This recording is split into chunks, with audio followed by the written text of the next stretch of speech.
คือสวทลำพูนสื่อสร้างสรรค์เพื่อพี่น้องทุกคนจะยากดีมีจนทุกคนรับฟังกันได้คลื่นเสียงสื่อสารที่สร้างสรรค์สร้างความเข้าใจข่าวสารความรู้ความเป็นไปสื่อถึงใจของประชาชนสวทลำพูน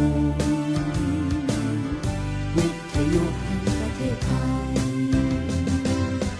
สวทลำพูนวิทยุแห่งประเทศไทยสวทลำพูนวิทยุแห่งประเทศไทย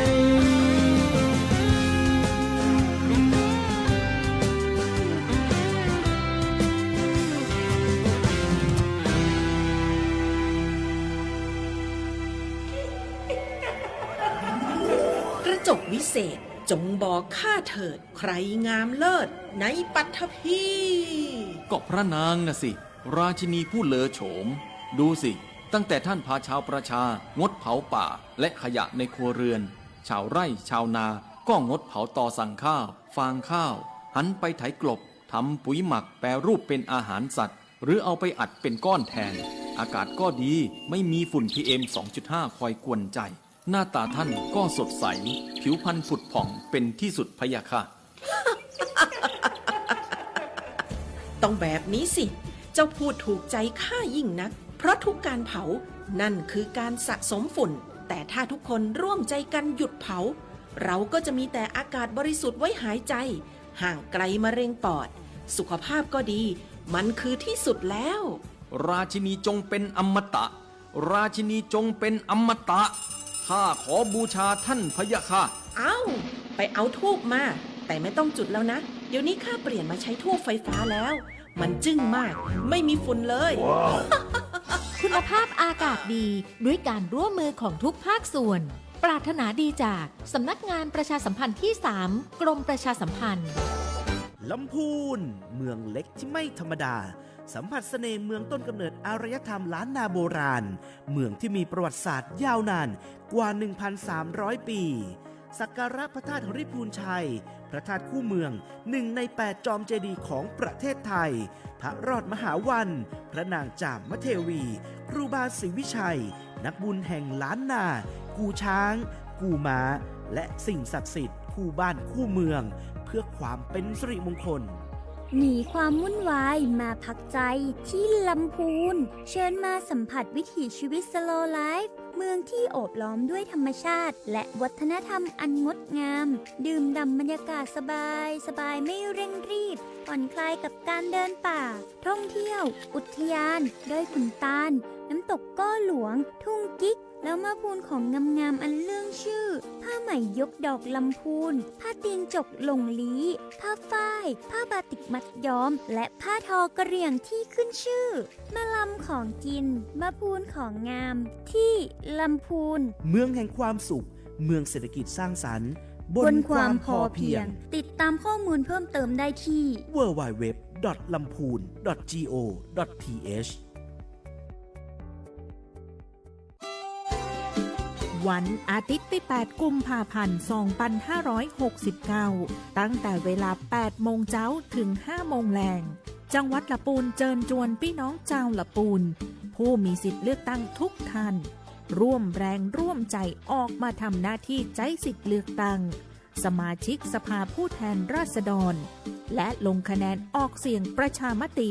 ณหน่วยเลือกตั้งที่ท่านมีชื่อมาร่วมเป็นส่วนหนึ่งในการรักษาสถิติ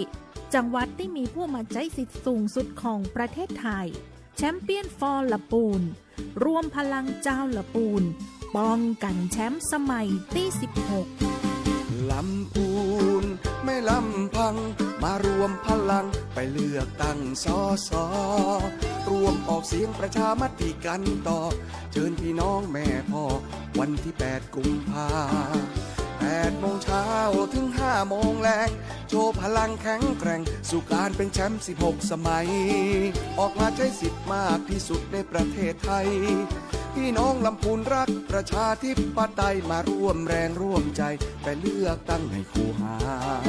เลือกคนที่รักเลือกพรรคที่ใช่ใส่ใจลงประชามติด้วยนะ อย่าลืมวันที่ 8 กุมภาเชิญชาวลำพูนออกมาใช้สิทธิ์เลือกตั้งร่วมกัน อย่าลืมวันที่ 8 กุมภาพี่น้องลำพูนออกมาใช้สิทธิ์เลือกตั้งพร้อมกัน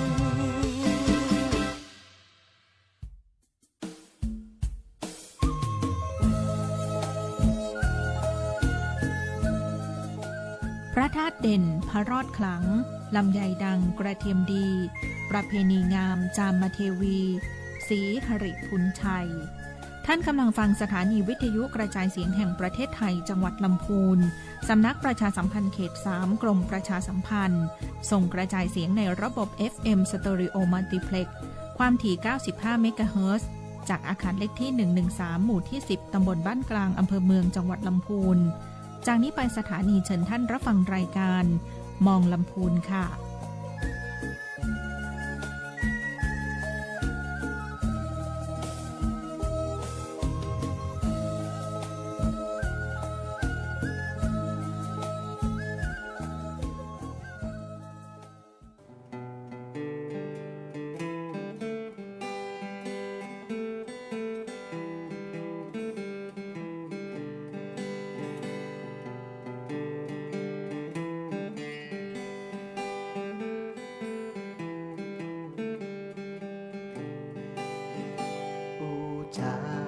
ภาษาพี่น้องกับรายการมองละปูนผู้จาภาษายองกับรายการมองละปูนละปูนเป็นของหมู่เฮาหากมีเรื่องราวที่น่าสนใจจะบอกกล่าวพี่น้องเอาสวัสดีครับสวัสดีค่ะสวัสดีเจ้าครับตอนรับเข้าสู่รายการมองละปูนนะครับวันนี้มาป้ากันในช่วงยามบ่ายเนาะบ่ายโมงถึงบ่าย2นะครับตั้งคืนวิทยุ FM 95 เมกะเฮิรตซ์สถานีวิทยุกระจายเสียงแห่งประเทศไทยจังหวัดละปูนกว่าสวทละปูนเนาะคุณผู้ฟังวันนี้นะครับมีปินุชเนาะปินุชอันอย่างก็ NT Account เนาะเป็นกรรมการบริษัท NT Account ที่เปิ้นทำเกี่ยวกับด้านบัญชีเนาะการดูแลเกี่ยวกับบริษัทอย่างต่างๆนะครับวันนี้ก็จะมารวมอู่จ๋านะครับโดยเฉพาะในเรื่องของภาษีเนาะขออนุญาตเป็นภาษาเมืองเนาะพี่นุ่มได้ค่ะจะได้สื่อสารกันได้แบบสะดวกกันยิ่งขึ้นเจ้าตะกี้อู้กับพี่นุ่มว่าโอ้ช่วงนี้งานนักแต่เดือนแรกของปีนะพี่นุ่มเนาะเจ้า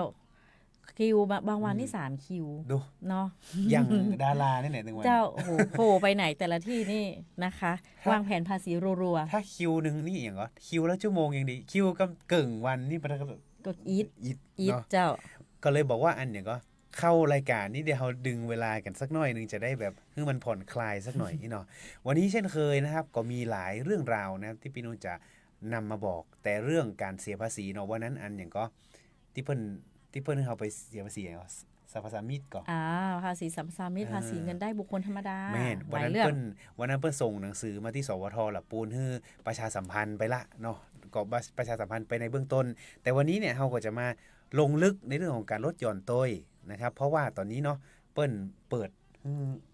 ไปยื่นภาษีใช่ยื่นภาษีเขายื่นช่วงเนี้ยค่ะมกราถึงมีนาของทุกปีนะเจ้าอันนี้เป็นภาษีที่เขาเรียกว่าภาษีประจำปีเจ้าแต่ส่วนใหญ่เนี่ยพี่ก็จะแนะนำว่าบัจเจ้พระโจ้โลมาเปิดมาวันที่1ที่2ก็ยื่นเลยอีบดีควรจะยื่นหลังวันที่15เพราะอย่างไรพี่นุ่นเพราะว่าเวลาเปิ้นสมมติอย่างประกันชีวิตเปิ้นมีส่งมาให้เราลดหย่อนเนาะเปิ้นก็มาสรุปก็จะส่งมาให้อย่างเงี้ยค่ะรีพอร์ตต่างๆก็จะได้มาก็หลังวันที่15มกราไปละเจ้ามาเดี๋ยวนี้ก็เลยมาละทยอยยื่นกันได้เลยนะเจ้าถึง31มีนาเนาะอย่างประกันชีวิตของผมก็กำลังได้มาช่วงต้นปีแต่ตอนนี้รอของที่ทำงานตัวเก่าก่อนเนาะมันก็จะมีใบรับรองเงินเดือนอย่างต่างๆที่เราต้องเอาไปยืนยันเปิ้นว่าเรามีเงินเดือนนะ รายได้เข้าเท่านี้เนาะมีรายจ่ายออกไปเท่าไหร่ แต่ก็ แต่แล้วที่สำคัญข้อมูลต้องเป็นข้อมูลจริง แม่ ไม่ใช่ว่าเราไปเปิ้นเฮาอย่างคีย์ตัวเลขเอาคนเดียวเพราะว่าในนั้นน่ะมันจะมีคีย์ตัวเลขเนาะพี่นุชเนาะ เพื่อจะมีตัวเลขกำหนดระบุมาให้ละว่าเราทั้งปีมีรายได้เท่าใด แม่ รายได้ประเภทอะไรอย่างพ่อง แม่ นี่นะ ใช้ เจ้า จ่ายประเภทอะไรบ้างเปิ้นก็จะมีให้ระบุไปหมดเลยเพราะว่าการยื่นภาษีเนี่ยสำคัญและทีนี้เนี่ยพอมันถึงช่วงที่เปิ้นฮ้องว่า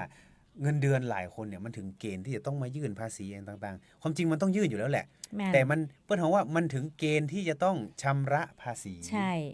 คือประเดี๋ยวเนี่ยคือปี68เอามายื่น ครับ 69นะเจ้าแล้วก็69ก็ยื่น70แล้วจะบอกว่าทุกคนนะในปี70ต้องยื่นภาษีแล้ว ถึงแม้ว่าถึงเกณฑ์ไม่ถึงเกณฑ์มีรายได้ น้อยหรือมากก็ต้องยื่นเจ้า อันนี้เป็นนโยบายรัฐบาล ใช่เป็นนโยบายรัฐบาลที่ประกาศออกมาแล้ว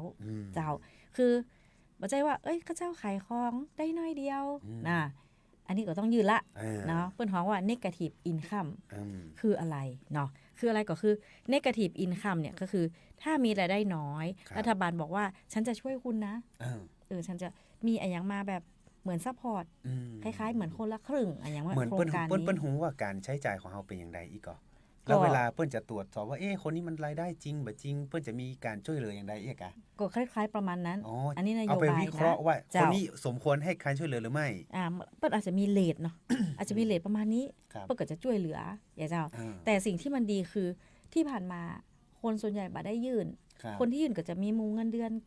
รายได้ต่างๆ ที่เปิ้นถึงเกณฑ์เนาะทำให้มันบะสะท้อน GDP ที่แท้จริงของประเทศไทยเนาะแต่คือคนเจ้าบ้านเฮาบ่ได้ตุกนะอะไรประมาณเนี้ย GDP สำคัญอย่างใดอ่ะไหนๆก็มา GDP ละ GDP นี่มันมีผลกับการหลายๆอย่างของประเทศเนาะคือบอกว่าประเทศเนี้ยมีความมั่งคั่งไหมประชากรมีงานทำไหมเขาเรียกว่าอะไรชีวิตเนี่ยอยู่มอกใดคือจริงๆเพิ่นบ่ได้ตุกเพิ่นมีรายได้นะมันก็ทำให้การที่รัฐบาลจะเอาไปผลักดันโครงการต่างๆเนี่ยมันก็ทำได้ดีขึ้นเจ้าครับ GDP เนี่ยมันเป็นถ้าอย่างตะกี้บอกให้พี่นุชอธิบายเนาะเพราะเปิ้นดูในเรื่องของการเงินรวมๆเลยองค์รวมของประเทศ GDP เนี่ยเปิ้นฮ้องว่ามันเป็นภาพลักษณ์ตัวเนาะพี่นิดเนาะอย่างบางทีเนี่ยเปิ้นมีบริษัทต่างประเทศที่จะมาลงทุนเปิ้นก็ต้องมาดูตัวเลขตัวนี้ตัว แม่น ว่าสมควรที่จะเอามาลงทุนตรงนี้ก่ออย่างเงี้ยประมาณนั้นเนาะใช่มันอาจจะโยงไปถึงเรื่องระดับการศึกษาเนาะเพราะว่ามันไปเกี่ยวโยงมันบ่น่าเชื่อว่าจะเกี่ยวกันได้มั้งก็ค่าเฮาบ่มีสตางค์เฮาก็คงบ่ได้เรียนระดับการศึกษามันมีผลกับการทำงานอีกนะคนที่มีการสื่อสารพอเรามีความรู้มีความเข้าใจละเราก็จะสื่อสารแล้วก็สามารถนำความรู้ไปใช้ในงานได้ดีถ้าคนเฮามีการศึกษาคนที่เพิ่นจะมาลงทุนโอเคดีกว่านะระดับนี้นะเหมาะกับคนสมมุติงานประเภทนี้ต้องใช้คนระดับนี้อะไรเงี้ยก็เปิ้นก็น่าจะสนใจที่จะมาลงทุนเจ้าอันนี้มันก็เลยจำเป็นเนาะการเก็บข้อมูลภาษีเหล่านี้มันมีเปิ้นฮ้องว่ามันเป็นข้อมูล Data ไว้เอาไปทำได้หลายอย่างเพราะฉะนั้นในปี70เนี่ยบอกว่าจะรายได้เยอะรายได้น้อยเนาะต้องยื่นกันทุกคนแม่นแล้วคนที่ยื่นภาษีนี่ต้องอายุเท่าไหร่จริงๆแล้วมีคนถามเหมือนกันว่าอายุเท่าใดต้องยื่นภาษีอย่างบางคนอายุน้อยๆมีธุรกิจตัวเก่าแล้วเนี่ยแม่นดาราเด็กเคยเห็นเนาะดาราเด็กนะดาราเด็กเปิ้นก็มีรายได้ละแต่เด็กที่แบบบรรลุเนี่ยก็ต้องไปยื่นคือเป็นพ่อแม่เป็นผู้ดูแลเป็นผู้แทนเนาะแต่ถ้าคนที่อย่างคนหนุ่มสาวอย่างเฮาเนี่ยจะเขาว่าเฮาหนุ่มสาวอยู่นะใครหัวไม่ช่างใครหัวเนาะเฮาเนี่ยก็ยื่นภาษีตามอันนี้แหละตามเรทปกติแต่คนที่สูงอายุใช้คำว่าสูงอายุละอายุเกิน65เปิ้นจะยกเว้นรายได้สำหรับรายได้เนี่ย190,000ยกตัวอย่างเนาะเขามีเงินเดือนปกติเขามีเงินเดือนปีละ500,000เขาเป็นคนมะเอียธรรมดาอยู่ในช่วงการทำงานก็เสียภาษีตามอัตราก้าวหน้าธรรมดาเจ้าแต่ถ้าเปิ้นอายุ65ขึ้นไปเปิ้นได้ยกเว้นไปเลย190,000เอา500,000ลบ190,000ก็คือลบไปเลยแล้วก็เอาส่วนต่างน่ะไปยื่นภาษีเห็นไหม65อายุ65อีกแม่นอายุถ้าสมมุติว่าใครเป็นข้าราชการเกษียณปุ๊บ65นี่ก็ตัดเหมือนกัน เปิ้ลก็ใช้เลทนั้น เลยนั้น แต่ก็คือถ้าเงินเดือนเนี่ยมองว่าเป็นข้าราชการใช่ไหม เออ แต่สำหรับคนที่ทำงานทั่วไปอะเจ้า เออ คือบัดเดียวนี้60ก็ไม่ได้แปลว่าเกษียณ เนาะ คนโอ้โหเก่งมากๆเลยอย่างที่พี่ไปเจอ 60ยังหน้าหนุ่ม โอ้โหแล้วก็ยังอยู่ในระดับผู้บริหารระดับสูง อืม เงินเดือนก็เยอะมากรายได้ก็เยอะเยอะมากๆชนิดที่แบบว่า อื้อหือ อืม อยากได้บ้าง อันนี้คนในวงการพี่นุ่นนะ เออ เอ้ยอยากได้บ้างอะไรอย่างนี้นะ ครับ ทีนี้ ก็คือตรงนั้นน่ะมันก็จะไปลดหย่อนไปเลย190,000 บาทนี่ ใช่ 190,000 บาท ยกเว้นไปเลย อืม 500,000 ลบ190,000ก็เหลือเท่าไหร่400,000เอส อืม ประมาณ ใครที่เป็นข้าราชการวางแผนจะเกษียณอายุใครไปลดหย่อนภาษีตอนปี65อายุ65 อายุ65 หลังอายุ65 แม่นหลังอายุ65ไปเนี่ยได้ลดหย่อนแสนเก้าก่อนนะ เจ้า เนาะแต่ต้องดูว่าเวลานั้นเนี่ยจะมีเฮงไปเสาะหาอย่างอื่นก่อ เอ้ย65ยังหนุ่มยังปังเนี่ย ความจริงอ่ะคนอายุรุ่นในยุคนี้เนาะพี่นุชเปิ้ลเพราะว่าอาหารเสริมมันเยอะเนาะสุขภาพแข็งแรง ใช่ กันเยอะขึ้น อ่า เนาะถ้าอย่างอู้ถึงว่ารุ่นป้าอุ้ยไม่หมอนเฮาตะก้อนนี่นะเปิ้ลก็อยู่ตามอันเปิ้ลอ่ะ แม่ เนาะ นแม่นอาจจะ หากิน มาได้กินดี อยู่ดีอย่างว่า โภชนาการดีเดี๋ยวนี้เนาะสุขภาพดีอากาศดี อืม มันก็มีผลทำให้อายุยืนมากขึ้น แม่นนะครับตะกี้อู้ถึงเรื่องในลดหย่อนภาษีในอัตราที่เปิ้ลบอกว่าคนอายุ65เนาะทีนี้เนี่ยมันมีลดหย่อนภาษีแบบอื่นเนี่ยครับพี่นุช แม่นก็คือพอเฮาได้เป็นเพราะว่ายกเว้นภาษีไม่ใช่ยกเว้นมีรายได้มีหักค่าใช้จ่าย ครับ คือเงินได้แต่ละประเภทเนี่ยหักค่าใช้จ่ายไม่เท่ากัน อย่างเช่นเงินเดือนเนี่ยสรรพากรมองว่าเป็นประเภทที่หนึ่ง อืม ถ้าคนภาษีบัญชีภาษาบัญชีฮ้องว่า40วงเล็บ1 อืม วงเล็บ2อีกนะ อืม วงเล็บ2นี่คือค่าจ้าง มันต่างกันยังไงค่าจ้างกับเงินเดือนเหมือนนี่นะ ก็คืออย่างสมมุติว่าน้องแอร์ มี จ้าง เงินเดือน ปีมีเงินเดือนเนาะ อ่า มีเงินเดือน อ่า แล้วก็มาจ้างปีว่าพี่นุชปีมาเลยเนี่ยมาแยกการที่เนี่ย แต่อุปกรณ์อย่างเนี่ยปีไม่ต้องเอามาเนอะ อืม มาเลยมาแยกงานเป็นจ๊อบ เอาตัวมาได้ เอาตัวมาได้ปีเก่งปี อ่าม มาเป็นคอนซัลท์เลย อ่า อันนี้เป็นเพราะว่า40วงเล็บ อืม 2แล้วก็มีประเภทที่3 4 55เนี่ยเช่น เงินค่าเช่า อืม ค่าเช่าบ้านค่าเช่ารถอย่างเงี้ย อืม อันนี้มันก็หักค่าใช้จ่ายจากที่เงินเดือนเนี่ยหักได้แค่100,000 บาท อืม แต่สำหรับค่าเช่าวันนี้หักได้ 15% 30% อ๋อ แบบบ่มีลิมิตนะ เออ สมมุติว่า1ล้านหักได้ 30%ก็คือหักไปเลย 300,000 ก็คือลดหย่อน300,000 หักแม่นหัก อย่าง ค่าใช้จ่ายไปเลย อย่างสมมติว่าผ่อนบ้านเนี่ย อืม ผ่อนบ้านเปิ้ลก็จะวัดจากหนี้เต็มอีมันก่อนพี่นุชหรือ ผ่อนบ้านเนี่ยเอาไปลดหย่อนในส่วนของดอกเบี้ย ที่จ่ายให้ธนาคาร สูงสุดไม่เกิน 100,000 ก็เยอะอยู่ดีแหละ เยอะ เยอะอยู่ดีแหละเพราะฉะนั้นหลาย บ้านหลั ค ง น ใหญ่ หลายคนมีเงินเดือนมีอย่างเงี้ยกลัวได้เสียภาษีแต่ผ่อนบ้านไปตัวความจริงมันเอามาลดหย่อนกันได้ ได้แม่นเก็บมาเตอร์เนาะเจ้า แม่น อันนี้เรามาดูกันกำน้อยดีกว่ากำหยังเนาะว่าอันอย่างพ่องที่จะเป็นลดหย่อนภาษีนะเจ้า ก็จะแบ่งเป็นกลุ่มนะจะง่ายดี เมน กลุ่มแรกก็คือลดหย่อนตัวเอง ลดหย่อนตัวเก่ากาคู่สมรสก็คือต้องจดทะเบียนนะกิ๊กนี่มาดับ ถูกกฎหมายเท่านั้น ต้องใช่ ต้องไปจดทะเบียนที่อำเภอคุกกิ๊กดิบ่ได้ บ่ได้คู่สมรสก็ลดหย่อนได้คนเดียวเนาะ คนเดียวนะเจ้าแล้วก็ลูกก็คือบุตรเนี่ยคนละ 30,000 เจ้า แต่ถ้าลูกที่เกิดหลังปี64เนี่ยจะได้เพิ่มเป็น 60,000 เจ้า เพราะอย่างไร เปิ้นฮื้อกฎหมายนี่เปิ้นฮื้อเจ้า อันนี้เป็นกฎหมายเนาะแล้วก็ถ้าผู้พิการก็ได้มา 60,000 คลอดบุตรฝากครรภ์ได้ 60,000นะเพราะฉะนั้นใครที่กำลังท้องนะคะจากปีที่แล้วเนาะ แล้วมาเกิด ปีนี้ เกิด ข้ามปี จะต้องปี68แล้วเกิดข้ามปีนี้ลดหย่อนได้อยู่ ได้อยู่ โอ้กำลังฮู้นะเนี่ยว่าคลอดบุตรนี่ก็ลดหย่อนภาษีได้ โอ้โหก็คุณแม่เนี่ยเดี๋ยวนี้เขาให้สวัสดิการเยอะก็ลดหย่อนฝากคันคลอดบุตรก่อนก็ที่แรงงานเพื่อก็ฮื้อได้อย่าง120 วัน เอาดู ดอกพัก กฎหมายใหม่เนาะ กฎหมายใหม่ 120 วันนี่กำลังก่อนที่พี่นุชมาช่วงเดือนนั้นเนาะ แม่น ที่เพิ่นออกกฎหมายใหม่ก็คือลาข้อได้120จากเดิม90จากเดือน90จากเดือน90บวกไปเลยแหม90เป็น120 90 180 โอ้โห92โอ้หลายวันเนอะ ไม่ใช่แต่เป็นจาก90ขยับเป็น120ก็บอกแบบน้อย ลูกก็ได้กินนมแม่อะไรอย่าง ความจริงมันก็พร้อมที่เข้าเรียนอนุบาลเด็กเล็กแล้วเนาะถ้า180เหมือนพี่นุช ยังดิกำลังกี่เดือน กำลังจะเริ่มเตียว กำลังเริ่มกี่เดือน แต่ว่าหมายว่าเปิ้ลก็อยากให้คุณแม่อยู่ดูแลลูก คุณแม่พักสุขภาพพักร่างกายไปเนาะ เห็นไหมพอลูกได้กินนมแม่แบบอยู่ตัวแม่เมินๆเนี่ย ประชากรเฮาอ่ะก็จะมีคุณภาพไงเนี่ยมันแบบเหลือเชื่อเลยมันเปิ้นฮ้องว่าเป็นการร่างระเบียบแบบ ระยะยาวเลยนะ ระยะยาวแบบซับซ้อนขึ้นมาแล้วบ่ใช่ว่าแรงงานบ่ใช่ว่าแรงงานหายไปนะอันนี้เพิ่นขึ้นมาแล้วบ่หายอันนี้มีเหตุผลนี่มีเหตุผลนะอันนี้เป็นเรื่องฝากคันแล้วทีนี้มันมีแบบอื่นแถมกับไปนู่นหลังจากนั้นก็มาดูกลุ่มประกันนะคะประกันเนี่ยก็จะมีประกันชีวิตแบบสะสมทรัพย์อันนี้ได้ 100,000 แต่เปิ้ลก็บอกว่าถ้าสะสมทรัพย์บางคนก็อยากแบบประกันสุขภาพเพราะเดี๋ยวนี้โรคภัยมันก็รุนแรงค่ารักษามันก็แพงนะเจ้า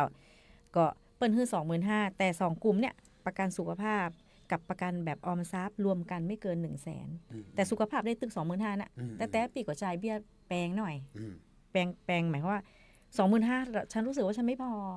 ฉันอายุแบบประมาณนี้ฉันอยากได้สวัสดิการที่มันดีขึ้นฉันอยากจะได้แบบโรงพยาบาลที่แบบดีไปเลยดีน้อยเจ้าแม่นเพิ่มเบี้ยประกันเข้าไปเพิ่มเบี้ยไปแม่นแล้วก็มีประกันสุขภาพบิดามารดาเนี่ย 15,000 ก็คือเป็นความกตัญญูพ่อแม่เนาะอันนี้หลายคนน่าจะรู้อยู่แล้วเพราะคนที่บ้านเนาะก็ถึงช่วงเสียภาษีเนี่ยก็ซื้อประกันให้พ่อให้แม่ไปเลยก็จะได้ลดหย่อนเหมือนกันแม่นเจ้าก็แอบขายของเนาะก็คือประกันชีวิตแบบสะสมทรัพย์นะหรือว่าประกันแบบบำนาญเนี่ยคือถ้าเป็นบุคคลธรรมดาเราก็ซื้อแล้วเอามาลดหย่อนตัวเองแต่ถ้าคุณเป็นนิติบุคคลนะทำได้ด้วยนิติบุคคลทำได้ด้วยเช่นบริษัทหรือห้างเนี่ยแล้วพี่เป็นกรรมการนี่เนาะพี่บอกว่าก่อนในเมื่อฉันทำงานให้บริษัทนะฉันได้เงินเดือนแล้วแต่ฉันก็เข้าประกันสังคมบ่ได้เจ้ากฎหมายบ่ฮื้อข้าเจ้าเข้านะกรรมการเข้าบ่ได้เนอะเอาแล้วพี่ทำยังไงล่ะคะพี่ก็ให้บริษัทจ่ายประกันชีวิตให้พี่ถือเป็นสวัสดิการแต่มันก็มีเงื่อนไขว่าตัวแทนน่ะต้องรู้เรื่องต้องทำเอกสารซัพพอร์ตนะถ้าบ่อันเป็นค่าใช้จ่ายบ่ได้ทางบัญชีได้แต่ทางภาษีบอกว่าบ่ได้ก็เสียประโยชน์ไปเพราะฉะนั้นใครอยากปรึกษาพี่นุชเรื่องนี้มาได้เลยเรื่องประกันอันนี้ก็ได้ NT Account นะติดต่อพี่นุชได้เบอร์มาอย่างก็เบอร์บอกเบอร์เพิ่นบอกเบอร์เนาะ088นะเจ้า2580805นะเจ้า088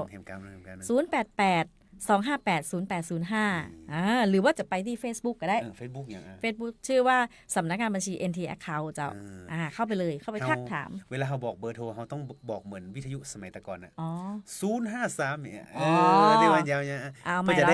ได้อันอย่างก็เพื่อจะได้จำได้ว่าเบอร์อย่างแฮมเก้าเนอะ088 2580805ได้ก่อนอันนี้ได้เลยสมัยก่อนรถเหมันต้องอย่างนี้คนจะจำเราพี่นุชเนาะอันนี้เป็นเรื่องประกันแล้วทีนี้มันมีแบบอื่นของพี่นุชเปิ้ลก็มีมาตรการอย่างอื่นเนาะอย่างเช่นรัฐก็บอกว่าเนี่ยตะกี้น้องแอร์บอกว่าไปผ่อนบ้านนะเปิ้ลก็คือว่าโอเคผ่อนบ้านคุณผ่อนกับธนาคารนี่ดอกเบี้ยนั้นนะเอามาใช้ได้นะเนี่ยค่ะสูงสุดบ่เกิน 100,000และเยอะนะลดหย่อนไปได้เยอะเลยนะคะหรือว่า Easy e-receipt เนี่ยปีที่แล้วนี่คือได้ 50,000 คือแบบกระดาษได้ 30,000 e-payment ได้แถม 20,000 คือทุกอย่างทุกเงื่อนไขที่รัฐบาลออกมาเนี่ยมีเหตุผลทั้งนั้นe-payment คืออะไรคะ e-payment คือพวกแบบเป็นอิเล็กทรอนิกส์บะหมี่ละเป็นกระดาษเปเปอร์นี่เมาละประหยัดและอิเล็กทรอนิกส์เนี่ยมันโกงไม่ได้อยู่ในระบบแล้วเช็คได้ตลอดใช่คุณถูกเก็บ data ไว้แล้วเจ้าเปิ้ลก็คล้ายๆแบบสร้างพฤติกรรมให้ประชาชนเราเนาะเรียนรู้และรู้จักและคุ้นเคยและข้อมูลนั้นก็จะถูกเก็บ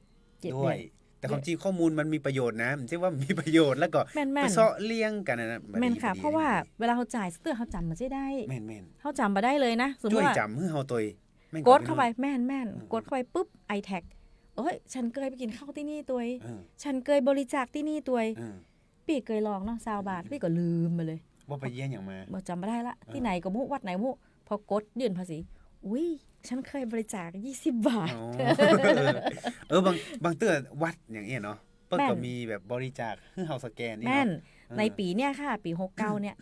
จะบ่ได้แล้วนะพ่อมึงยังบ่ได้ต้องเป็น e-donation เท่านั้นนี่คือกฎหมายใหม่นะคะเพราะฉะนั้นเราจะใช้กระดาษแบบมาลดหย่อนบริจาคเนี่ยบ่ได้แล้ว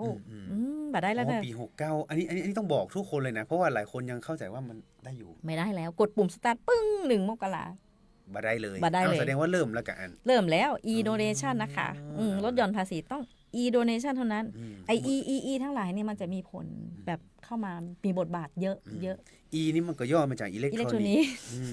คือทุกอย่างมันต้องผ่านแบบอิเล็กทรอนิกส์เนาะเปิ้นเก็บข้อมูลเฮาตัวเฮาก็ได้ใจอย่างตรงนี้ตัวแต่ความจริงมันง่ายแล้วมันสามารถเปิ้นฮ้อยเลยเปิ้นฮ้อว่าถ้าเฮาจ่ายแบบอิเล็กทรอนิกส์เนี่ยพี่นุชเฮาสามารถเช็คได้ที่ไหนก็แต่ที่พี่นุชอู้มา iTag นี่เป็นเว็บไซต์กันมันอยู่ในมันอยู่ในเว็บไซต์ เขาก็เข้าไปในเว็บสรรพากรแล้วก็เข้าไปกดแต่อันอย่างก็เดี๋ยวไปลองพ้องไปลองเนอะแล้วไปลองพ้อง ไปลองอันอย่างก็ที่เราโครงการรัฐอันนั้นกดใจได้นะอันไหนนะโครงการรัฐเดี๋ยวเนอะมันชื่อแอปมันชื่อแอปอันอย่างก็ไทย ID อะไรนั่นน่ะไทยดีกะไทยดีน่ะนั่นน่ะอันนั้นก็ได้เนี่ยได้หนักเลยเนาะหรือว่าเป็นทางลัดก่อนพี่นุชอันที่เปิด ID ไทยดีเนี่ยไทยดีอันนี้ก่อนอันนี้ก่อนนี่แหละไทยดีไทยดีของมหาไทยที่เปิ้นจะเอาฮื้อไปใช้ในเลือกตั้งอ่ะแม่นไทยดีอันยังก็จะใจแอปเนี้ยโหลดไว้เตอร์เดี๋ยวเลิกรายการแล้วเดี๋ยวจะไปลองดูว่าชีวิตไปสแกนไหนมาพ้องมันขึ้นหมดเลยเนาะพี่นุ่นเนาะขึ้นเลยจะจำมาได้พี่ว่าอุ้ยแต่ละคือตอนนั้นเขาก็แค่ลองเนาะแล้วมันก็ฉันบริจาคตั้ง20 บาทนะลดหย่อนภาษีได้20 บาทแล้วนะลดไปลดหย่อนภาษีเอาไปลดก่อนเนาะยังบัดได้คำนวณภาษีเตื้อต่อมาแหมกลุ่ม1กลุ่มเกษียณและการลงทุนเดี๋ยวพี่นุ่นข้ามมานี่มีอย่างก็ที่เขาว่าโซล่าเซลล์เนี่ยแม่นรัฐบาลมาเตอผลักดันอย่างเงี้ยมาตรการลาดเอาใหม่ยังบัดเสี่ยงเตื้อแม่นเริ่มอันนึงแปลงบ้านใหม่อยู่นะการสร้างบ้านใหม่นี่ได้100,000เหลือเชื่อคือบ้านมันน้ำท่วมมันอย่างนี้เนาะเพื่อเฮาไปปรับปรุงอย่างเงี้ยได้แล้วโซล่าเซลล์ตอนนี้โซล่ารูฟท็อปที่เปิ้นติดบนหลังคาเจ้าดาดฟ้ารูฟท็อปแปลว่าดาดฟ้าดาดฟ้าหลังคาระเบียงอย่างก็ได้ที่อยู่ตรงบนนะเจ้าก็คือตรงเนี้ยโซล่ารูฟท็อปเป็นโครงการที่รัฐบาลว่าฉันให้คุณเลยสูงสุดไม่เกิน 200,000 ลดหย่อนภาษีนะเงื่อนไขแปลว่าดีมากๆเลยนะเจ้าคือติดสำหรับเอาไปอย่างของปีก็ติดประหยัดค่าไฟไปเยอะมากๆ 60% จากเดิมที่ใช้แบบ 100% อ่ะประหยัดบอกเลยแบบเฮ้ยดีแล้วบ่ใช่ว่าติดโซลาร์เซลล์แล้วเปิดแอร์บ่ได้เจ้าเปิดแอร์เปิดคอมตู้เย็นแสดงว่าน้ำอุ่นบักกลางวันแดดเฮงๆนี่คือสบายสบายเลยไฟนี่แทบบ่หมุนอ่ะคือสมเตือแต่ก่อนเฮาเนาะจะเปิดแอร์รอ10 โมงก่อนคือมันได้เวลาเพิ่นว่าคืออากาศมันเริ่มร้อนแม่นถ้ายังสบายอยู่นี่บ่เปิดเด้อไปเปิดเสียดายเนาะแต่ประเดี๋ยวนี้คือมันไฟมันเหมือนไฟฟรีก็ไม่ใช่ฟรีก็คือผ้าที่ก็คือตักผ้าก็แห้งประเดี๋ยวนี้คือฮ้อนก็มาอยู่ในห่มก็เย็นดีเปิดแอร์เนาะแต่เงื่อนไขเจ้าก็คือปีนึงบ่เกิน 200,000 เนาะแล้วก็เฮาเป็นเจ้าบ้านนะเจ้าแล้วก็เริ่มใจได้นะคะปี68 69 70เพราะฉะนั้น2ปีถึง70เนี่ยกะพี่นุ่นแม่นสิทธิ์ที่ว่ายกลดหย่อนบ่เกิน 200,000 นี่นะก็คือเห็น2ปีนี้กับปีหน้าแม่นปีนี้ก็กำลังต้นปีใครติดมาหาปีนี้ปีนี้ฮู้จักนักเหยียบปลาไปขึ้นใจคือเฮาไปติดกับคนไปเลยนะแต่ก่อนก็คือนักติดแล้วมันจะมีปัญหาก็จะใครจะเซอร์วิสโอเคบัดเดี๋ยวนี้เฮาฮู้จักละเพราะว่าบัดเดี๋ยวนี้มันก็มีบริษัทที่ทำนอกเหนือจากอันที่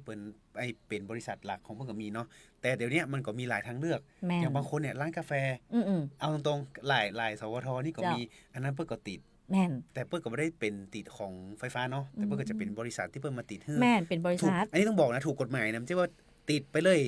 แล้วเครื่องมันแหลวแม่นเครื่องมันแหลวไฟลัดวงจรไฟช็อตไฟไหม้โอ้โหเป็นเข้าไปใหญ่เป็นเรื่องใหญ่เพราะฉะนั้นอย่างของพี่นุ่นนี่เพิ่นก็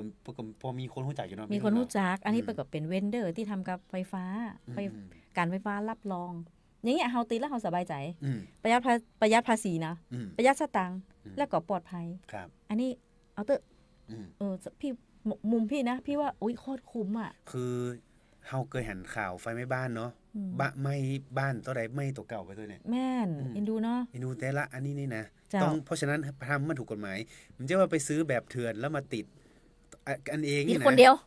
แล้วนี่มันอันตรายเนี่ยนี่ต้องบอกไว้ติดคนเดียวนี่อันตรายมากเพราะฉะนั้นโซล่ารูฟท็อปเนาะหรือว่าโซล่าเซลล์บนบ้านเนี่ยใครที่อยากจะทำกอบเนี่ยปี67ปีหน้าเห็นปีสุดท้ายนะที่เอามาลดหย่อนภาษีได้สูงสุด 200,000 บาทสูงสุดค่ะปี68พันมาละ69 70แล้ว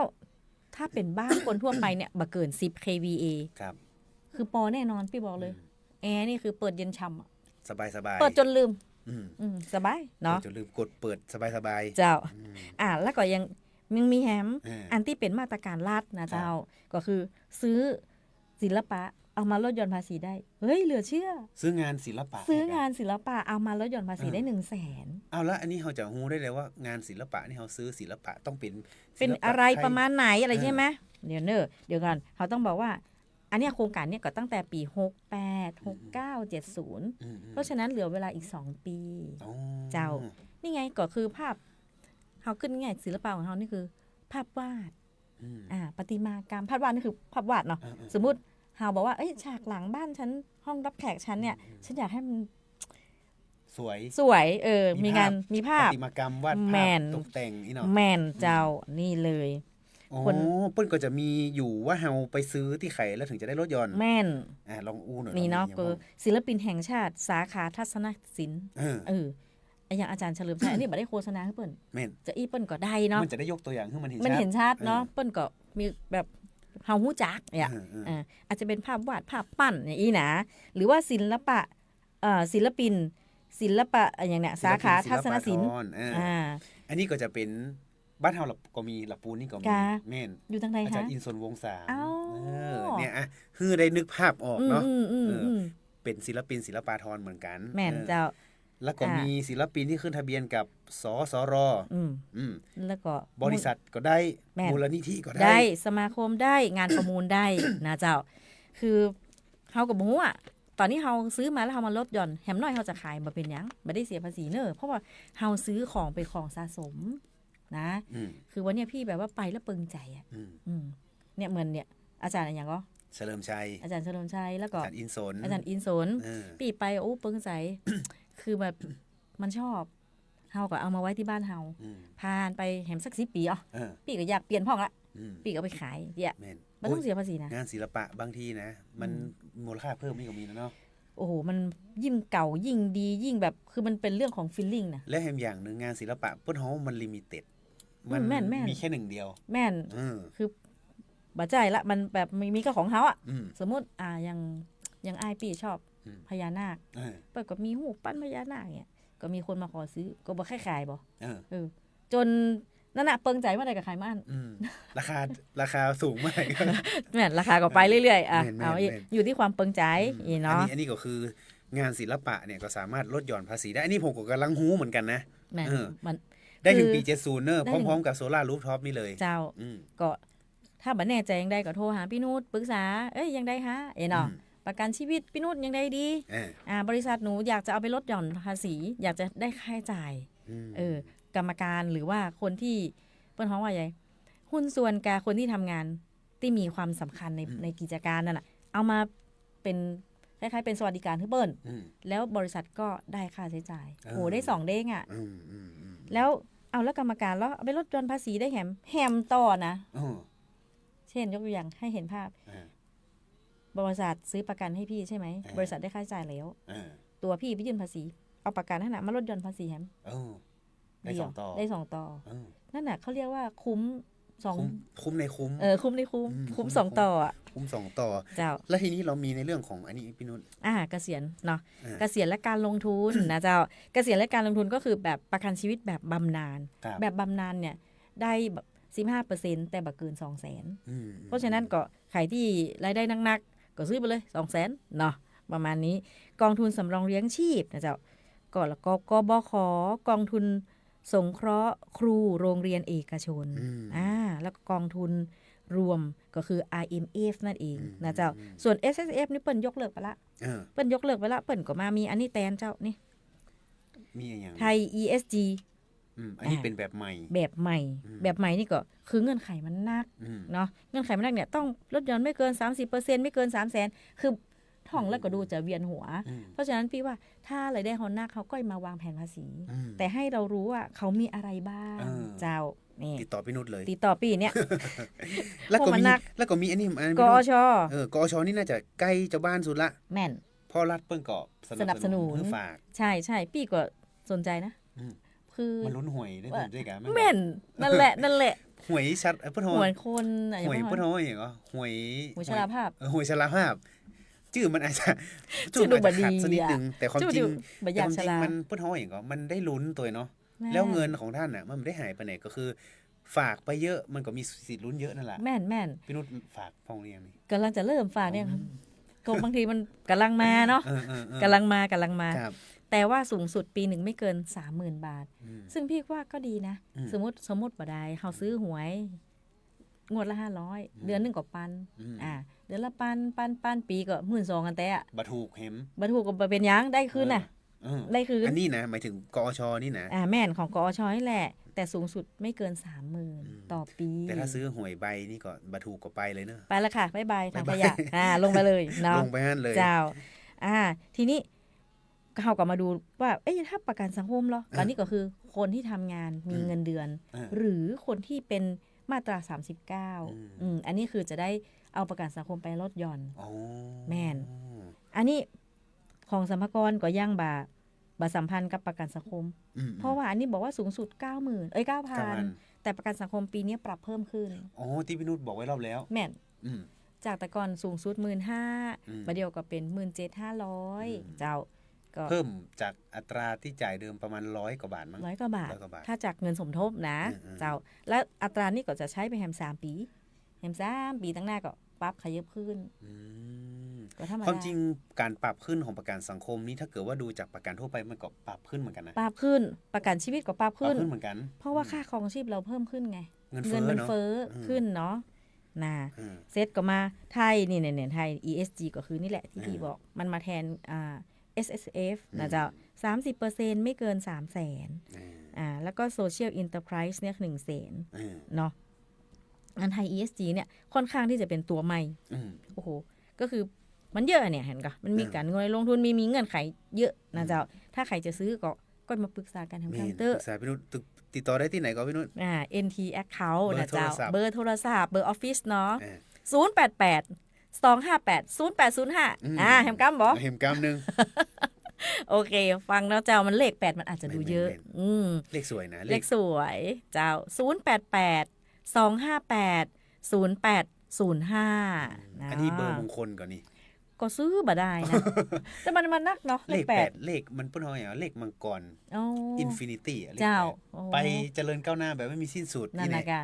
เนาะแล้วทีนี้มันมีในเรื่องของการบริจาคตะกี้นี่อันพี่นุชก็อู้ไปคร่าวๆแล้ว โปร เนาะ ยไว้นิดหน่อยนะเจ้า บริจาคทั่วไปเนาะทั่วไปก็คือจะตามที่จ่ายจริงแต่บ่เกิน 10% ของเงินได้สุทธิ ครับ แล้วก็บริจาคเพื่อการศึกษา อันนี้เปิ้นเขียนว่า2เท่ามันก่อนอันนี้คือตอนเนี้ยก็คือสัมภากรเปิ้นก็อันนี้น่าจะเป็นข้อมูลเห็นก่อน16 กันยา68แต่ ความจริงกับเมื่อกี้เดือนนี่นะ แม่นแต่ตรงเนี้ยเรื่องเนี้ยมันเป็น Talk of the Town อยู่นะเจ้าพอวันที่15ธันวาลักเปลี่ยนจากที่ลดหย่อนได้2เท่าเหลือ1เท่าเหมือนแบบเหลือ1เท่าอ่ะเอาแล้วใครจะมาวางแผนภาษีทันล่ะคือตอนทั้งปีมาฉันก็บริจาคเพื่อการศึกษามาใช่ไหมฉันก็โอเค2เท่า2เท่า2เท่าแม่นพอวันที่15ธันวาก็ลักเปลี่ยนเป็น1เท่าเป็นเหลือ1เท่าก็อันนี้ก็ติดตามตอนต่อไปเนาะว่ารัฐบาลชุดใหม่จะออกนโยบายอะไรมาไหมพอดีลืมไปเลือกตั้งเนอะแม่นเนาะแม่นเดี๋ยวเฮามาลุ้นกันหลังวันที่8แม่นวันที่8ความจริงเรื่องภาษีเนี่ยอันอย่างก็รัฐบาลทุกชุดเนี่ยเพิ่นก็มีความอย่างที่พี่นุชบอกอะเวลาเพื่อนจะออกระเบียบกฎหมายอย่างออกมาที่ในเรื่องเกี่ยวกับภาษีเนี่ยกึดแล้วกึดแหมกึดถึงระยะยาววางแผนกันแบบสับๆเนาะใช้คำนี้เพราะว่าอย่างที่พี่นุชอ่ะพี่บอกว่าอย่างก็ประกันเนี่ยที่เวลาฝากประกันไปแล้วมันไปลดหย่อนภาษีได้ก็คือผลักดันให้คนไทยสุขภาพดีนั่นแหละแม่นนั่นแหละคนไทยสุขภาพดีรักสุขภาพและมีการออมมีเงินออมนะจ๊ะแล้วก็คือถ้าคนสุขภาพดีเนาะแล้วมีหลักประกันรัฐก็ไม่ต้องเปิ้นฮ้องอย่างไม่ต้องสนับสนุนเยอะไงใช่ก็อย่างสมมติสุขภาพเราดีแล้ว30 บาทก็ไม่ต้องไปสูญเสียตรงนั้นเนาะนั่นแหละเนี่ยค่ะก็จะประหยัดเงินหลวงได้แหมโอ้ง่ายๆเนี่ยเนาะยังแบบโมเตอร์นะบริจาคนี่นะยังมีเรื่องภาคการเมืองช่วงนี้เนาะถูกใจพักรักพักที่ชอบอะไรนะห้องกับพักถูกกาเบอร์ที่ใช่อย่างนั้นนะเจ้าอันนี้บริจาคภาคการเมืองเนี่ยได้ถึง10,000 บาทก็แล้วแต่ตอนไป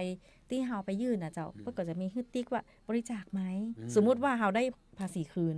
สมมุติได้ภาษีคืน 2,000 ฉัน ไม่ขอคืนนะคะดิฉันขอบริจาคให้พรรคการเมืองอีกก็ได้พวกก็จะมีพรรคที่เขาเลือก อันนี้บ่ได้มาอันหาเสียงนะแต่ว่า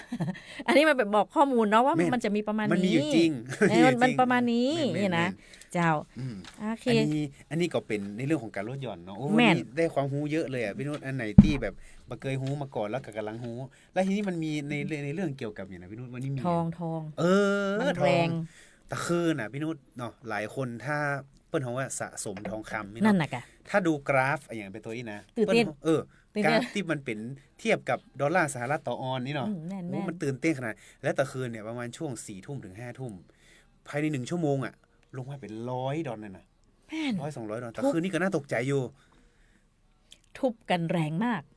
แต่เปิ้นก็บอกว่าเดี๋ยวมันจะมีการเขย่านะให้คนที่ใจไม่ถึงออกจากตลาดไปให้คนที่แบบยังใจแข็งยังอยู่ยังต่อไปต่อได้ถือไม้ไปอยู่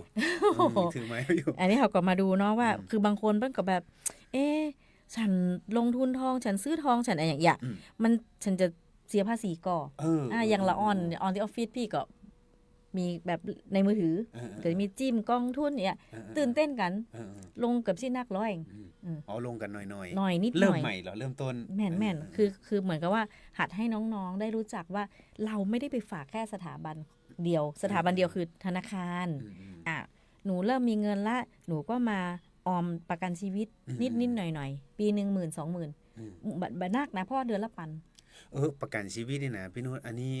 ก็เป็นคนฝากประกันเนาะเรียนจบปุ๊บแล้วเผอิญว่าเปื้อนเนี่ยขายประกันเจ้าซื้อก็ช่วยเปื้อนซื้อก็ซื้อแต่พอมันถึงจุดที่เฮาต้องใจประกันสุขภาพพี่นุชใช่ค่ารักษาพยาบาลอันนี้ผ่าตัดนะ200,000ประกันจ่ายให้หมดเลยโอ้โหสุดยอดมากอันนี้จริงๆอันนี้อยากจะให้ทุกคนเห็นความสำคัญว่ามาโฆษณาขายประกันอย่างนี้มันคือมันเป็นหลักประกันสุขภาพของเฮาเนาะเจ้าแล้วอย่างบางทีเนี่ยเฮาผ่าตัดไปแล้วเอาฝากประกันกรมได้ฝากสวัสดิการยังกรมมีเอาสตังค์ไหนมาจ่ายล่ะแม่นกังวลละมาเป็นยังอดเอาดีนะของพี่นุ่นนี่บอกให้ลูกน้องวางแผนชีวิตนี่ต้องวางแผนคืออย่างน้อยก็คือเป็นการออมเล็กๆเขาเรียกว่าฝึกนิสัยการออมฝึกนิสัยออมนิดๆหน่อยๆไปออมไปเถอะลูกเฮ้ยปี 10,000-20,000แล้วแต่กำลังแล้วแต่คนเนาะแต่ 10,000-20,000 นี่มันจะได้จ่ายบ่มเดียวเลยนะจ่ายไปกำเดือนละบากี่ร้อยบากี่ปันเนี่ยเดือนละปันแม่นเดือนละปันปลายสะสมไปหรือถ้าเฮามีเฮาก็อยากจะจ่ายกำบ่มก็ได้แต่มันดีตรงที่ว่าพอถึงจุดๆนึงอย่างน้องแอนก็คือบอกว่าผ่าตัดแต่บางคนนี่คือจะกู้ซื้อบ้านอีเนาะจะกู้ซื้อบ้านอย่าได้ดีว่าไปกู้ธนาคารก็บ่ได้เงินมันก็ต้องมีเงินมัดจำอะไรอย่างเงี้ยเจ้าก็ไปกู้เนี่ยประกันเนี่ยได้กู้ต่อเก่าดอกก็บ่แพงแล้วนะธนาคารเขาก็บางเสื้อเขากู้บ่ได้อ่ะเขาก็กู้ต่อเก่าครบสัญญาได้เงินคืนบ่เสียภาษีตัวแล้วก็วกปิกมาเรื่องออมทองออกไปอ่าวก็คือก็ตื่นเต้นกันก็มาออมส่วนคนนี้หนูเอา500บางคนเอาปันแถมคนใจไปถึงหนู100เดียวแต่ไอคนที่100เนี่ยได้กำไรเยอะสุดเป็นเปอร์เซ็นต์นะก็มาอวดกันวันนี้ฉันได้20%20%คืออะไร20 บาทอยากก็คือแบบมันเป็นเรื่องที่ม่วนแล้วก็คือมันฝึกนิสัยเนี่ยออมสถาบันที่1คือธนาคารแล้วมาประกันชีวิตแล้วก็มาสถาบันพวกเนี้ยกองทุนเพราะว่าแหล่งเหล่านี้มันเป็นแหล่งที่เปิ้นฮ้องว่าทำให้เงินมันงอกเงยใช่ก็ตอนนี้มันค่อยๆออมไปไงน้อยๆแต่ปีหน้าเงินทำถอนทำกระทบไปยิ่งเงินเฟ้อตัวนะซื้อหุ้นซื้อทองอย่างนี้เนาะพี่นุ่นเนาะดีกว่าเพราะว่าดอกเบี้ยเงินฝากธนาคารมัน 0.25 ตังค์โดยประมาณน้อยกับแล้วแต่ว่าธนาคารไหนเพิ่นจะมีมาตรการดอกเบี้ยให้เยอะแม่นเจ้าน้อยเฮาก็เลยลองมาดูซิถ้ามันเป็นกองทุนปันผลสมมุติว่ากองทุนที่ปันผลเนาะตอนนี้อาจจะ 7-8% โอเคนะหรือว่าใครจะใจถึงเล่นหุ้นอันนี้ต้องมีความรู้แนะนำว่าอะไรที่เราไม่รู้เราอย่าทำอย่าไปลงคือเงินอยู่ในกระเป๋าเฮานี่มันจะโอเคนะออกไปนี่มันเป็นแหมเรื่องละมันอยู่กับความเสี่ยงละอำนาจต่อรองนี่มันไม่อยู่ที่เราแล้วเนาะอย่างทองเนี่ยมันอยู่กับราคาตลาดโลกแม่นเจ้าทองไม่มีปันผลทองมันมีแค่ราคาขึ้นและราคาลงราคาลงคือปุ๊ดตืด ปุดตื่น ราคาขึ้นก็ได้กำไรเนาะ ใครที่ซื้อ 80,000ตะวาเนี่ยลดลงมาปัน เจ็บหัวแล้ว เจ็บหัวเหมือนกันเนาะ โอ้ อืม ตอนแรก 80,000 ตอนแรกบอกว่าพี่เชยมันขึ้นแฟนพี่เชยบอกว่าเราเอาทองไปขายซะหน่อยบอกว่ากลัวมันขึ้นไปแล้วเปิ้นบ่ซื้อ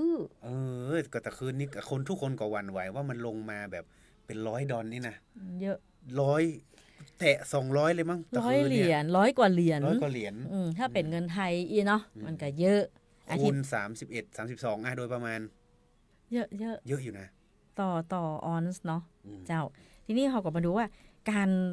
ซื้อขายทองเนี่ยมันอาจจะมีหลายรูปแบบนะเจ้าเช่นซื้อเป็นทองคำแท่ง ครับ อันนี้พี่ชอบเพราะพี่รู้สึกว่าได้กำ ได้กำ ได้กำชอบ หรือว่าตลาดฟิวเจอร์นะหรือว่าตลาด Forex หรือว่าแพลตฟอร์มที่อันนี้แบบโฆษณาเนาะเพื่อก็จะดังอยู่นะเจ้าในแอปมือถืออีนะแล้วก็ออมทองในแอปเนี่ยคือแบบเปิ้นเฮาบอกว่าไอ้อย่างที่มันจะถือว่าเป็นรายได้แล้วต้องไปเสียภาษีเปิ้นดูที่เจตนาถึงแม้ว่าสมมติว่าซื้อทองเป็นทองแท่งเนาะซื้อขายโอ้เดี๋ยวเตียวไปซื้อติดนี่เตียวไปซื้อทำติดก็ไปขายไปซื้อไปขายอันนี้แสดงว่าคุณเพื่อการลงทุนละ เพื่อการกำไร เพื่อการเก็งกำไร เก็งกำไร เพราะฉะนั้นจะเอียก็ต้องเสียภาษีนะแต่ถ้าคนส่วนใหญ่ที่ซื้อเก็บอย่างพี่เนี่ยเก็บบ่ไปไหนละ ไม่เอาไปขาย ไม่ขายเลยเก็บมา3-4 ปีละมันละเขาจะเอียเขาถือว่าเป็นทรัพย์สินถ้าเขาขายวันนี้เขาได้กำไรตอนนั้นเขาซื้อ 30,000 สมมุติเนาะโอ้โหกำไรเยอะเลยเว้ย 70,000โอ้ได้กำไรเยอะถ้าสิบ่ต้องเสียภาษีเพราะถือว่าเป็นของสะสมก็สะสมมานานแล้วแหละ กว่าหลายปีอยู่นะ3 ปีแล้วเนี่ยไอ้เนาะเก็บจนเปิดบ่ฮู้อยู่ที่ไหนแล้วบ่รู้เอาแล้วไปว่าอัน เนาะแต่ในยุคนี้เนาะมันมีง่ายมันซื้อในแอปได้อย่างที่พี่บอกอ่ะเพียงแบบปัดผัดนิ้วรูดอ่ะกดเนี่ย enter ซื้อเข้าขายออกได้กำไรนี่นะเปิ้นเช็คได้เนอะเช็คได้หมดเลยนะคะเปิ้นดูเจตนาเนาะแม่นคือบางคนนะซื้อทุกวันซื้อขายทุกวันซื้อขายทุกวันนี่มันเป็นอาชีพไปละมันเป็นเพื่อการค้าไปละถ้าจะเสียภาษีนะเจ้าอันนี้ต้องบอกไว้เนาะอันนี้เป็นเรื่องของทองแม่นบ่ได้รับยกเว้นภาษีนะเจ้าก็ไปยื่นเตอะแล้วก็บางคนนี่ยังผู้ใหญ่ที่รู้จักกันเปิดว่าเอ้าก็ซื้อแล้วยี่ใดก็เอาเฉพาะส่วนที่กำไรนั่นน่ะไปเสียเนาะปีเนี้ยก็จะเริ่มแล้วเนอะปี69ครับปี68นี่มันเป็นหยังปี68นี่คือเราอาจจะไม่มีความรู้แล้วก่อนวันนั้นเรื่องหุ้นที่โปรยไว้บางทองนี่มันก็มีหุ้นนะมันก็มีหุ้นทองเหมือนกันนะมีเทรดทองมีอย่างเงี้ยเนาะกองทุนทองถ้ากองทุนเนี่ยมันต้องเสียภาษีได้รับยกเว้นเพราะอย่างพี่นนท์เปิ้นยกเว้นคือตามกฎหมายเจ้าแต่ว่าถ้าเป็นหุ้นก็จะมีหุ้นปันผลหุ้นปันผลเนี่ยถ้าปันผลเราจะโดนหักภาษีหน้าที่จ่ายไปแล้วเปิ้นหักคือเราเลยเปิ้นหักเลยเพราะฉะนั้นสตางค์ได้คือนี่เปิ้นหักหมดแล้วเราจะบ่เสียภาษีก็ได้หรือได้เปิ้นเฮาว่าได้ขายหุ้นได้กำไรอันนี้ก็บ่ต้องเสียภาษีเจ้าก็บ่ต้องเสียเนาะประมาณนั้นเพราะว่าในยุคปัจจุบันเนี่ยเด็กๆนะถ้าอย่างเด็กๆแล้วเปิ้นจะรู้จักหุ้น DCA DCA ลงทุนเอาปันผลแม่นก็คือมีสตางค์ก็ไปซื้อหุ้นไว้พออย่างบางทีหุ้นบางตัวมันแปลงนี่เนาะเจ้าออมสตางค์ออมจนสามารถซื้อหุ้นได้1ตัวนี่นะแล้วทีเนี้ยพอมันครบ1ปีเนาะมันก็จะมีปันผลกี่เปอร์เซ็นต์แล้วแต่ของหุ้นแต่ละตัวคุณจะปันไปอันเนี้ยมันก็คือเปิ้นฮ้องเห็นก็เราอ่อนวัยรุ่นสมัยนี้เปิ้นเรียนรู้เรื่องการเงินเพราะว่าเปิ้นบอกว่าอันอย่างก็อันนี้เต้าที่ไปฟังละอ่อนรุ่นน้องที่มันจบมากันนี่เนาะเรื่องในเรื่องของเอาเงินไปฝากเอานั่นเอานี่กันการลงทุนแบบหุ้น DCA แม่นมันก็ DCA นี่คือการลงแบบสม่ำเสมอ DCA เนาะก็คือระหว่างหุ้นหรือว่ากองทุนที่เป็นในแอปเนี่ยเฮาก็มันมีความเสี่ยงเกี่ยวกับศึกษาเองแต่ถ้าจะมีบางคนที่เปิ้นเป็นตัวแทนที่มีเปิ้นมีใบอนุญาตนะเจ้าว่าจะมาซื้อกองทุนมาซื้อที่ฉันได้นะอย่างเงี้ยอันนี้เปิ้นก็จะแนะนำว่าตัวไหนที่น่าลงทุนตัวไหนที่เสี่ยงเจ้าเปิ้นก็จะแนะนำเฮาก็เลือกตามเปิ้นนะแล้วก็ DCA คือลงทุกเดือน500นี่ก็ได้เนอะมีน้อยใส่น้อยมีน้อยใส่น้อยมีมากใส่มากก็ใส่ไปเตอร์หยอดไปแต่หลายคนไปดูสมมุติว่าใส่วันนี้อันอย่างก็ราคาหุ้นอาจจะตกมานิดนึงใจบ่ดี ขายเลย แต่เฮาขายเลยมันก็จะมีเนาะสำหรับมือใหม่ แม่นๆ มีพ่อง อ่า จะไปว่าอีกก็หลังๆนี้ก็เริ่มเติมเข้าไปกันหน่อยพี่นุ่น โอ้ดีละ เติมไปบ้าง เติมเตอะอ๋อแล้วมีเนี่ยเรื่องบิต ในประ ค เท อ ศ ย นี่เนอะ บิตคอย แล้ว ไหน บิ ๆก็ ตคอยนี่เป็น บิตคอยนี่เปิ้นยกเว้นนะ สกุลเงินดิจิทัล แม่นบิตคอยนี่เปิ้นก็ยัง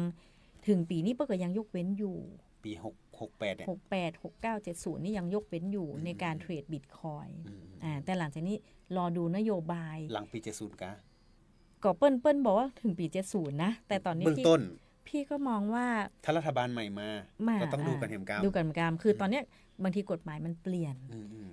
ก็อยากจะให้คนที่อยู่ในวงการหรือคนที่เกี่ยวข้องเนี่ยก็ติดตามอย่างใกล้ชิด สำหรับบิตคอย สำหรับบิตคอย เป็นสกุลเงินดิจิทัลใหม่ แม่น แต่ความจริงเขาได้ยินมาสักพักหนึงแล้วแหละ แม่นโอ้คนรู้จักกันนี่ซื้อตั้งแต่มันกี่บาท สมัยนั้นอะ โอ้นานมาแล้วอ่ะ มันมีเหรียญดิจิทัลนี่มันมีอย่างพวกว่าบิตคอย มันมีนาคนะปีกับอันนี้ต้องบอกว่าเราไ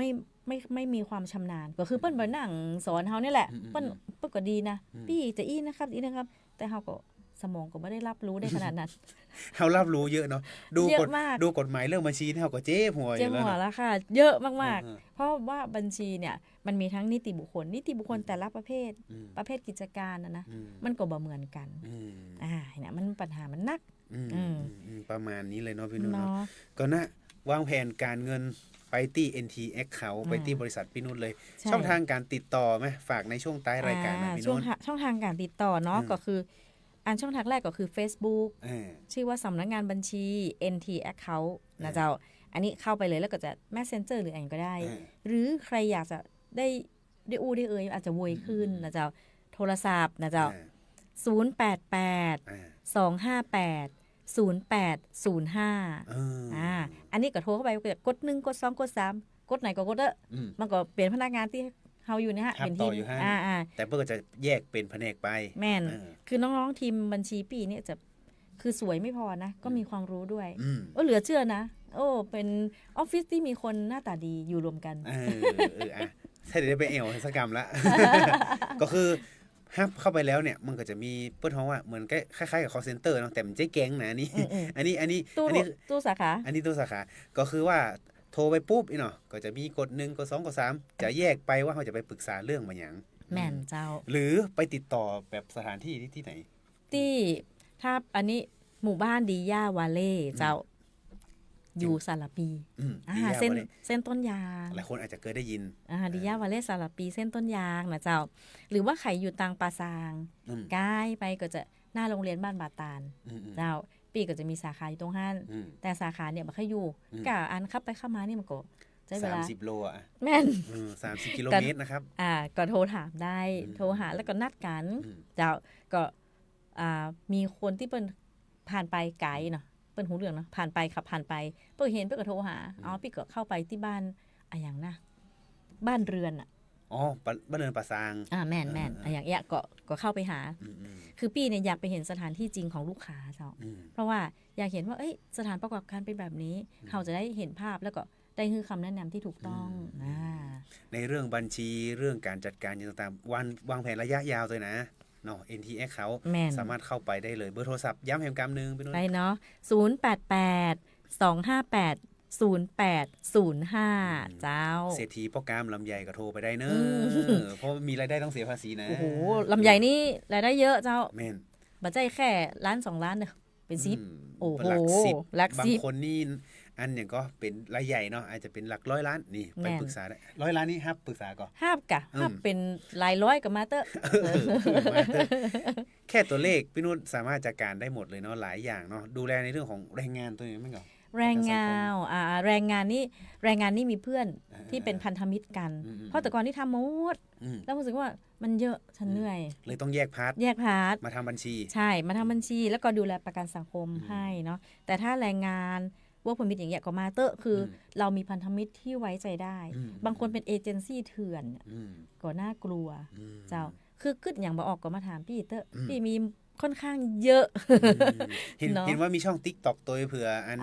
คนเล่นโทรศัพท์มือถือจะได้ ติดตามพ่อ ติดตามเนาะ TikTok นะเจ้าจะเป็นตัวแอดก็คือตัว A กลมๆนะเจ้าพี่นุชเล่าเรื่องภาษีเจ้าช่องนี้ก็จะให้ความรู้ด้านบัญชีและภาษีนี่แหละ ละครคุณธรรม นิดหน่อย มีเหมือนกัน เข้าไปส่องมาแล้ว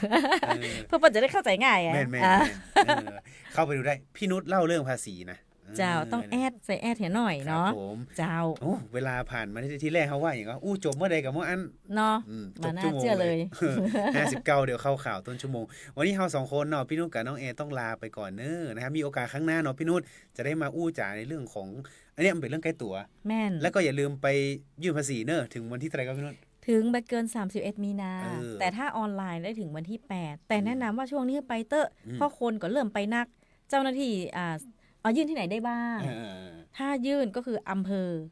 คือสรรพากรอำเภอนะเจ้าคือเปิ้ลก็เนี่ยเขาก็ได้เจอตัวเจ้าหน้าที่จะได้แนะนำได้หรือใครที่พอจะทำได้แล้วก็ยื่นทางออนไลน์คือ www ก็คือ www นะคะ3ตัว